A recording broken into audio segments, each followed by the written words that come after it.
How you doing, YouTube family? Welcome to my channel. YouTube can be great. This is the Real Housewives of Atlanta, the new season, season 12, episode 1 review. Now, I've been waiting for this show to come up, for a long time now, because I've seen the trailers and they've hyped it up. We saw some crazy shit happen between Nene and Kenya. We done heard that Nene spit on Kenya at some point. Porsha's going through her situation. We got Kandi and Todd trying to have a baby. Cynthia is trying to rush into another marriage as usual. But I've been waiting for this to start so I can talk about it. So here we go. The first episode that came up this season, it kind of gives a little bit of a backstory to everybody. I'm going to tell you what happened. So this season, we got Kenya Moore, Nene Leakes, Porsha Williams, maybe Porsha Dennis. We got Cynthia Bailey. We got Kandi Burruss. We got Eva Sterling. We got Tanya.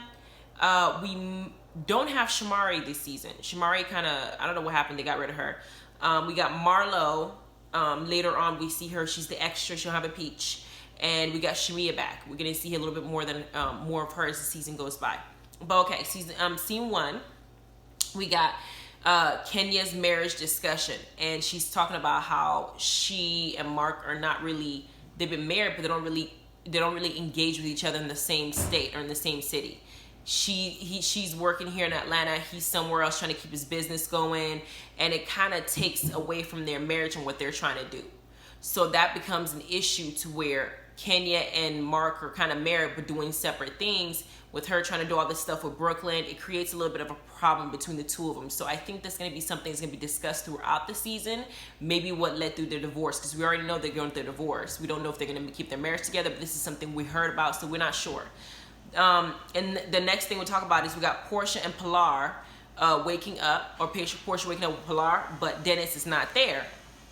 And I'm sitting here thinking, we heard in the tabloids and the news that Dennis had cheated on her. And according to Porsha, this is the beginning stages of what's going on.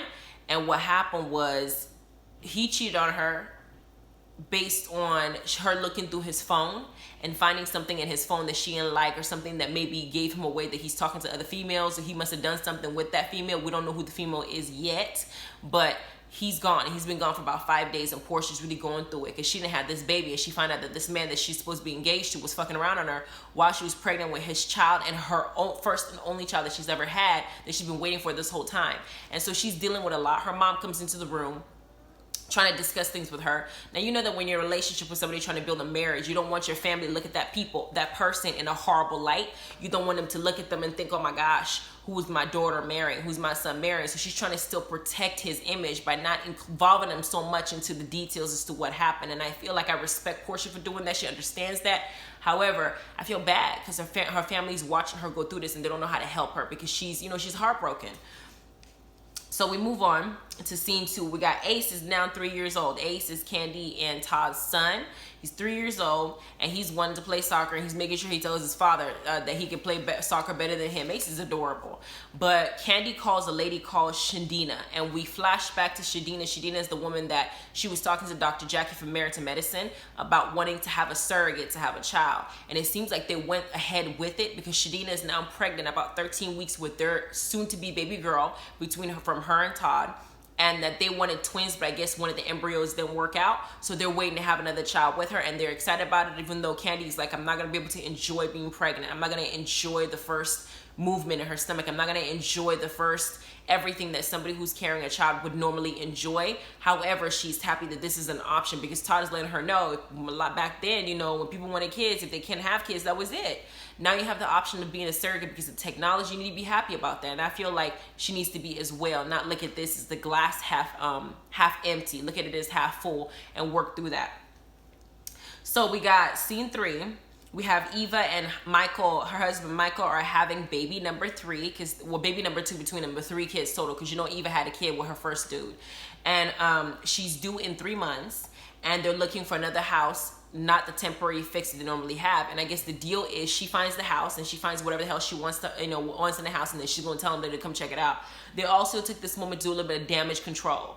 We know that last season, Marlo then called Eva all sorts of lie. You lie about your house, you lied about your credit, you lied about this, you lied about that. So Eva and Michael in this conversation kind of bring it up, do a little bit of damage control to say that lies can be spread about you without you, knowing where it comes from, or even knowing who's doing it. And they relate it to what's going on with Porsha and what they're seeing right now. So they kind of put that in there, but that's the conversation that they have. They talk about the last 2 years, their rumors with the money, credit, and the house. I mean, they're just basically just having a conversation, fixing things. The next thing, we got Cynthia and Mike Hill, #chill.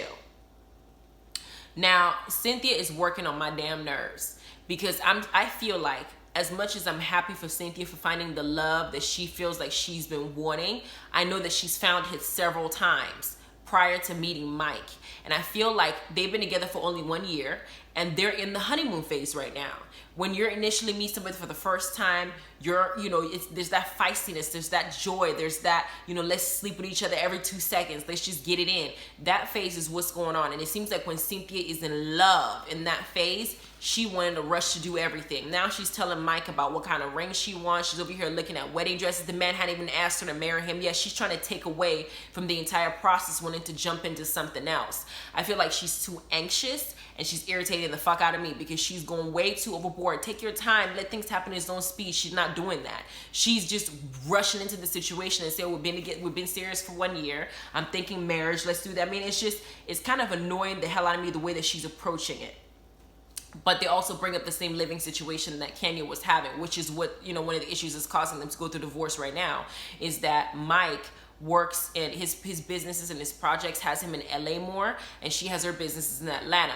How the hell they're gonna work this out if neither one of them are willing to move? Cynthia did mention that she'll consider it last year in the reunion, the last reunion last season.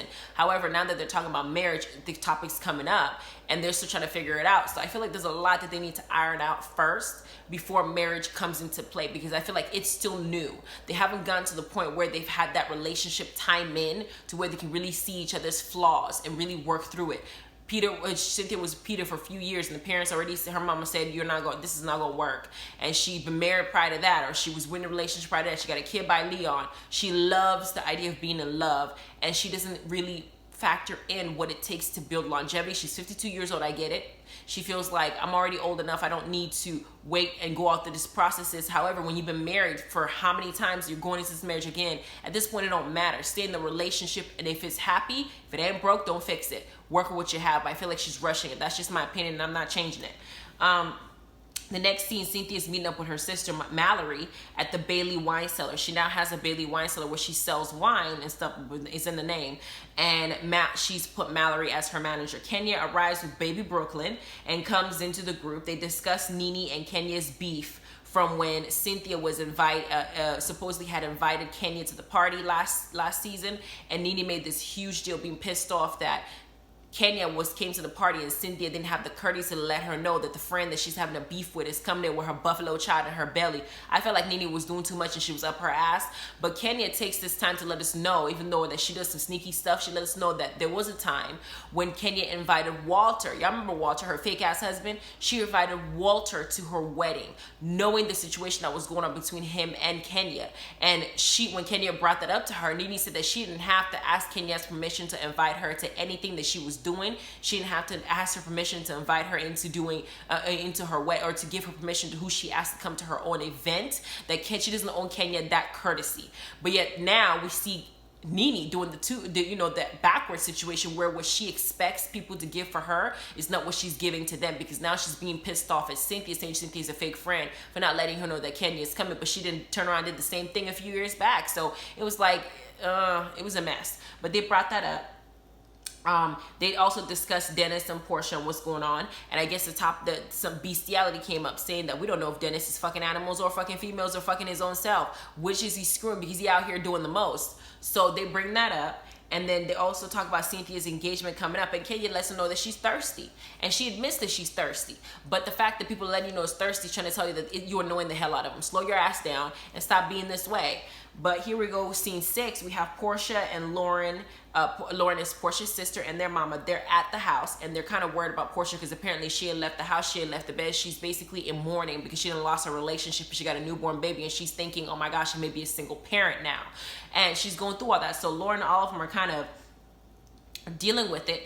And they're saying that this house is looking like a morgue because Dennis has been sending roses every single day. He got like 200 roses in the house, trying to apologize for his bad behavior. So you got mama saying that this is too much. Obviously they know that Dennis did something wrong, but the thing is Porsha is having a hard time really wrapping her mind around this. But I also think Porsha, you know, Kandi did make an effort to try and tell her that there's a pattern that this man had established in the past with other women. The only thing is the information was coming from the wrong source. Kandi and Porsha were not in a good place. They're still growing their friendship. So for that information to come from Kandi, Porsha was very much resistant in accepting the information that she was being given. And I feel like had it come from somebody else that was more, that she trusted more, she may have been more cautious and she may have slowed a little bit down, because now she got pregnant and had this baby that she wanted so bad. But that family dynamic that she wants is being screwed up because Dennis can't keep his dick in his pants, and because he feels like he has so much money, he's out here sticking it in anything that will allow him to stick it into. And apparently with animals being brought up, it could possibly be that one too, allegedly. But it's just that I feel for Porsha at this point, because she didn't went through this with Cordell when she wanted a kid, and Cordell didn't want her to have one. They think she was ready, could be a mom. Well, she got one and now she's missing the other, and I felt bad for her. It was really hard to watch. You got the next scene. Eva, Cynthia, and Kandi meet up at Kandi's restaurant. They're talking about the babies and how things are. Cynthia wants Kandi to name her baby Chill. Stop it, please. And then somebody named Sincerely, who we find out when they flash back to Tasha K's little skit on, I don't know if it was a YouTube skit, but Tasha K had said that Sincerely was the girl that Dennis had been fucking around on Porsha with. And here's this girl coming up. I don't know if it was staged or if this scene was staged, but she didn't buy a drink for Kandi, came up and said that she wanted to clear some air and tell Kandi, who can now relay the same information back to Porsha, that she had nothing to do with Dennis fucking somebody. She wasn't even there. She never met him. And they're thinking, oh, this is great news. And I'm thinking, how did she know that they were there at the place, number one? Like, I don't know how this was set up, but something about it seems fishy. But maybe she wanted camera time. I don't know. She could have sent a text. She could on her Instagram and keep a post saying, I don't know who this person is. How is it that you picked this particular time to come and reveal this? It just doesn't make any sense. Whatever. But that's what she did. Then you got a next scene. You got Cynthia. Kenya had decided to do this whole celebration party for Brooklyn, where she wanted to bring Brooklyn out and let people know that, you know, formally meet her baby, the baby that she worked so hard for. But she wanted to be like a Barbie type party. So everybody's coming there looking like Barbie. Cynthia comes there looking like a thirsty bride Barbie. Eva wore the workout Barbie. Shamia was there. I don't know which Barbie she was wearing, but she was there. Kandi came with Ace as Ken, and she was a rock star Barbie. Porsha came as Holiday Barbie, which were all cute outfits. But here is baby Brooklyn coming up in this car that she's apparently trying to drive, and I'm thinking, this baby is a baby. She ain't gonna remember any of this shit. Why the hell do people who have money feel the need to do some dumbass shit with their money? She is too small to know what the fuck is going on. Y'all have her in this toy car that her hands aren't even long enough to touch the damn wheel. And you got somebody pushing her, and even though this baby is enjoying it herself, it seems like the party is more so for the mom living out their dreams of what they want their mamas should have done for them when they were babies with their own kids. Because I'm like, she ain't gonna remember this shit, but whatever. She looks beautiful. She comes out. They're at the party. Kenya now decides to say that she would have preferred Marc to be there. But here's another dude holding Brooklyn, and she goes and she grabs her guest is carrying her baby. She walks up to this dude guest, grabs her baby from him, and says, "Excuse me, Marc would get pissed off if another man is carrying my baby." What kind of shit is that? See, now when Kenya says stuff like that, I don't know if she's building a case against him or if this is really how he is, because I hate to think that a grown-ass man who is in a whole nother state will be pissed off that some man who is invited to his daughter's party will come and carry the daughter that the party is for, and he would be pissed off about it, to where Kenya has to go and grab her baby from somebody she invited to her party. This shit don't make no damn sense, but that's what she said, that he'll get mad, and she took the baby and walked away. Then Kandi goes and brings up the Sincerely conversation to Cynthia, Eva, and Kenya walks up, and they let her know that Sincerely came up saying that she had nothing to do with Dennis, and that this is the information they feel that Porsha should know because it's good news. But Kenya tries to tell them, say, Kenya, don't say anything. And she said, okay, she just said, okay, like giggled it off and walked away. She won't say nothing. But prior to that, you got Kenya and Porsha, you got Porsha and Eva discussing. Eva came to the party without her baby, and the babies were supposed to be at the party. And Eva said that she was not comfortable bringing her babies because it seems like whenever she interacted with Kenya, they're still getting to know each other. They're not besties to where she feels like she can bring her kid to this kid party. Well, if that's the case, why would you come to the kid party in the first place? You were invited. If you were gonna go, why don't you bring your kids with you? Otherwise, stay you and your kids home. I don't get it why Eva played the situation this way, but Porsha was telling her that didn't make any sense, and I didn't think it made sense either. If you're not going to go by the rules, then you should have stayed home. But we have that going on.